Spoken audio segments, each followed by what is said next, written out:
Let's switch it up, shall we? Pet Refuge provides shelter for more than 300 pets affected by family violence, but the refuge is at capacity and needs further support. Tessa Parker went along to meet some of the animals that have been saved and learn more about this important mahi. Kia ora everyone, I'm here at Pet Refuge with General Manager Erin. Kia ora. Erin, well, first of all, these cute little dogs. Talk us through Pet Refuge and what you guys do here. So before we opened almost 2 years ago, people that were in domestic violence situations that had pets had this impossible decision to make where they had to either leave their pets behind to go into refuge, or they stayed in that domestic violence situation. Pet Refuge was established to take that barrier away and make sure that people weren't forced into that position. So we take these little pets and we temporarily care for them at the shelter until their parents can find safety, basically, and they can be reunited together. So it's all about keeping them together and being able to leave as a unit.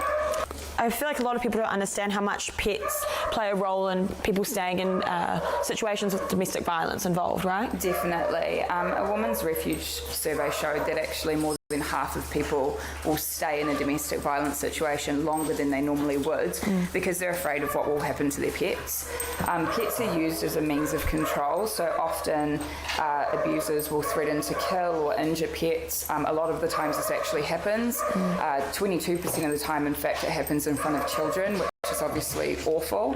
And we have to remember that for these people that are suffering abuse, these pets are everything. They provide unconditional love, they provide protection, they provide cuddles, they're there in their darkest moments. Like, that bond is something that's just truly over and above what I think we can probably understand.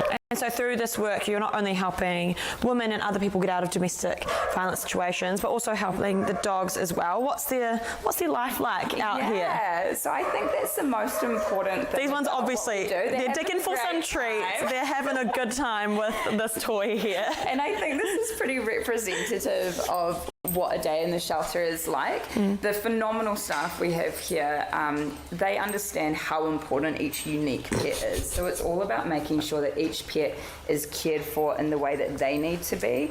That's enrichment, rehabilitation. We take care of all veterinary costs, food costs, travel across the country to make sure that we can offer a national service.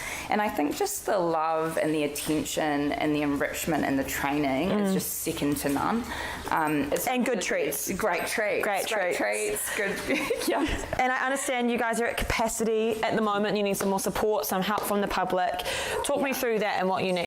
So sadly, we've actually been at capacity since about 4 months after we opened.